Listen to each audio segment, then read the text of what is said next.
जय हिंद सर। जय हिंद बच्चों। इस समय आप लोग महामना इंस्टीट्यूट के यूट्यूब चैनल से जुड़े हुए हैं और इस चैनल में मैं आपका स्वागत करता हूं। आज हम आपको क्लास 11th रसायन विज्ञान हिंदी माध्यम का दूसरा चैप्टर परमाणु की संरचना यानी एनसीईआरटी बुक के हम लोग प्रोटॉन की खोज पिछले टर्म में यानी पिछले वीडियो में हम लोगों ने देखा था कि प्रोटॉन की खोज कैसी हुई थी। लेकिन अब इसके बाद हम लोगों को प्रोटॉन का गुण पढ़ना है, लेकिन इसमें जो सबसे इम्पॉर्टेंट टर्म है वो प्रोटॉन के लिए E/m का मान। तो इन सब का मान हम आपको बताएंगे, लेकिन इसके पहले हम आपको बता दें कि पिछले वीडियो में आपने देखा था कि प्रोटॉन की खोज गोल्डस्टीन ने सन 1886 ईस्वी में कहा था, सन 1886 ईस्वी में किया था। लेकिन इसके बाद फिर आपको बताया गया कि 1919 में रदरफोर्ड ने किया था और फिर इसके बाद बताया गया कि 1922 में भी रदरफोर्ड ने किया था। तो ऐसा कैसे संभव है कि प्रोटॉन की खोज एक ही साइंटिस्ट करे और अलग अलग सन में करे? तो कैसे ये किया गया था, मैं सबसे पहले आपको ये बतला रहा हूँ। तो देखें, अर्नेस्ट रदरफोर्ड ने 1919 में जो प्रयोग किया था वो क्या था, मैं आपको बताने जा रहा हूँ।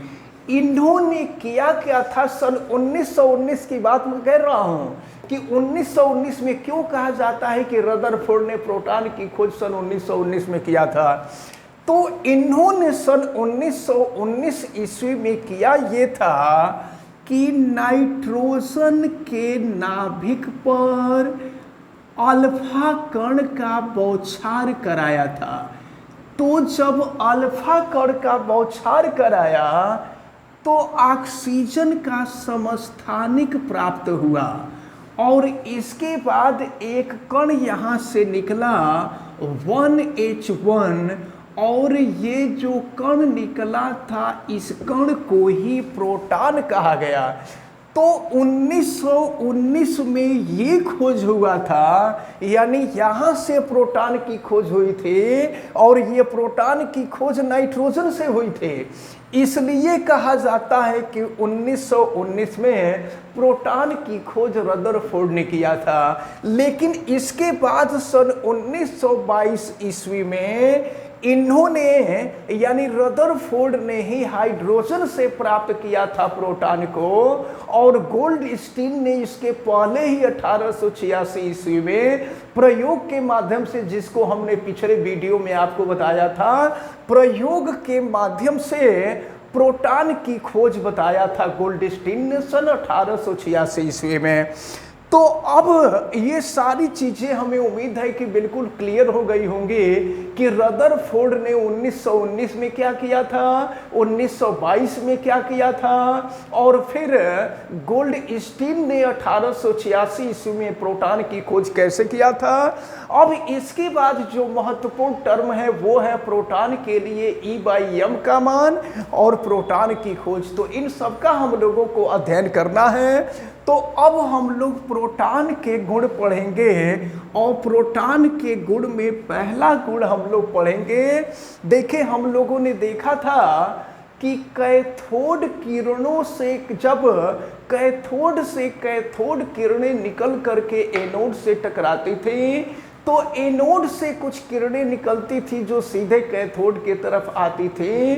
तो एनोड से चलने वाली किरणों को एनोड किरणें कहते थे और इन किरणों पर धन आवेश हुआ करता था, इसलिए इसे धन कण कहा करते थे, धन किरणें कहा करते थे।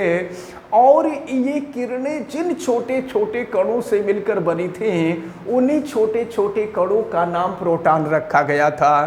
तो अब हम लोग जिस तरह से इलेक्ट्रॉन की खोज और कैथोड किरण की खोज, चूंकि कैथोड किरण कैथोड किरण के गुण और इलेक्ट्रॉन के गुण दोनों सेम होते हैं, उसी तरह से एनोड किरण का गुण कहें, धन किरण का गुण कहें, कैनाल किरण का गुण कहें, गोल्डस्टीन किरण का गुण कहें, प्रोटॉन का गुण कहें, सभी सेम होता है।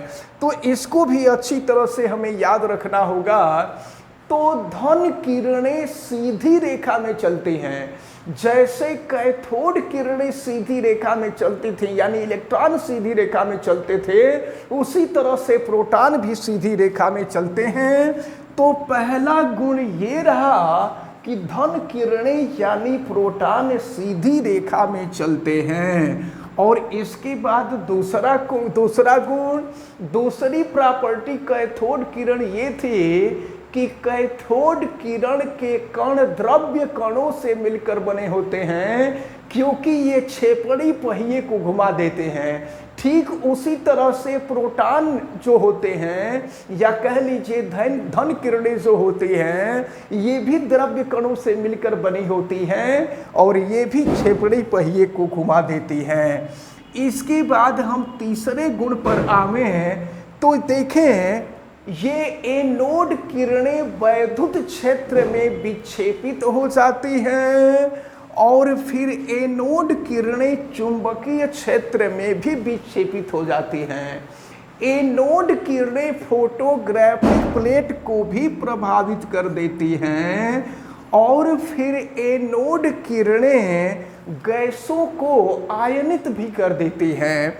अब इसके साथ साथ ये जो है आवश्यक गुण थे, लेकिन एक चीज मैं आपको बता दूं कि कैथोड के किरण एक सबसे महत्वपूर्ण गुण ये था कि जब कैथोड किरणें उच्च गलनांक के पदार्थ जैसे टंगस्टन से टकराती थी, तो एक विशेष प्रकार की किरणें निकलती थी जिनको हम एक्स किरणें कहा करते थे।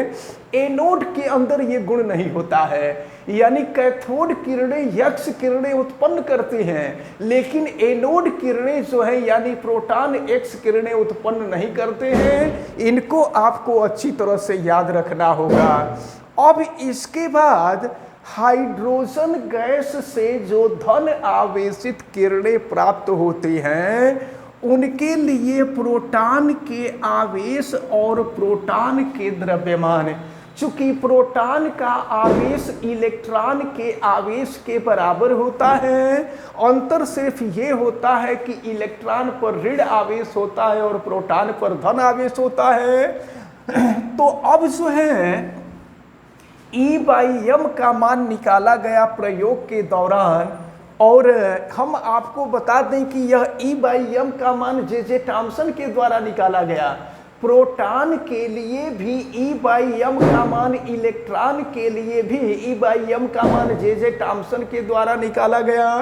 प्रोटॉन के लिए भी E/m का मान जे थॉम्सन के द्वारा निकाला गया और ये वैल्यू 9.58 इंटू 10 का पावर 4 और ये कूलाम पर ग्राम था।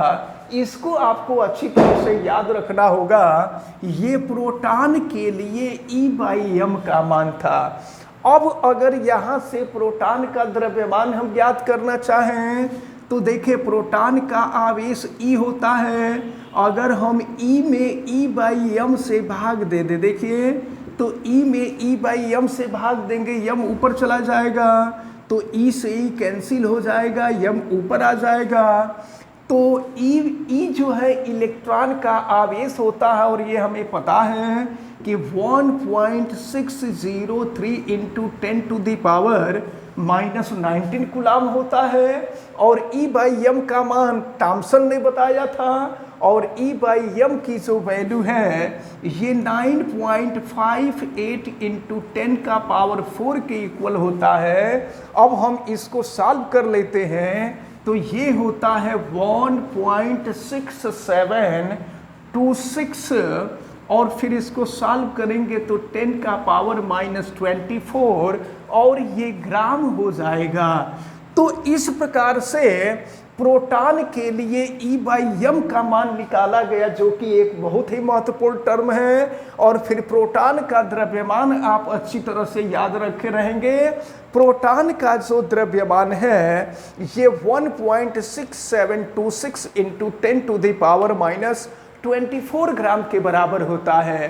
तो इस प्रकार आज हम आप लोगों को प्रोटॉन के लिए E/m का मान, प्रोटॉन का द्रव्यमान, और इसके पहले हमने आपको बताया कि प्रोटॉन की खोज 1919 में रदरफोर्ड के द्वारा कैसे की गई थी, फिर 1922 में रदरफोर्ड के द्वारा कैसे की गई थी, फिर गोल्डस्टीन के द्वारा प्रोटॉन की खोज कैसे हुई। इन सारी चीज़ों के बारे में आज आपको डिटेल में बताया गया। आप सभी लोगों को अच्छी तरह से ये सारी चीज़ें समझ में आई होंगी।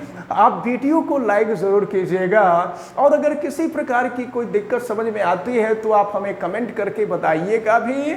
आप वीडियो को मैक्सिमम स्टूडेंट तक शेयर कीजिएगा, ताकि मैक्सिमम स्टूडेंट इस टर्म को बहुत अच्छी तरह से समझ सके। अगर किसी प्रकार की कोई दिक्कत समझ में आती है तो आप हमें कमेंट करके बतावें। आप बेल आइकन को भी प्रेस करें, ताकि प्रतिदिन पढ़ने वाले वीडियो की सूचना आपको मिलती रहे। आप सभी लोगों का बहुत बहुत धन्यवाद। जय हिंद।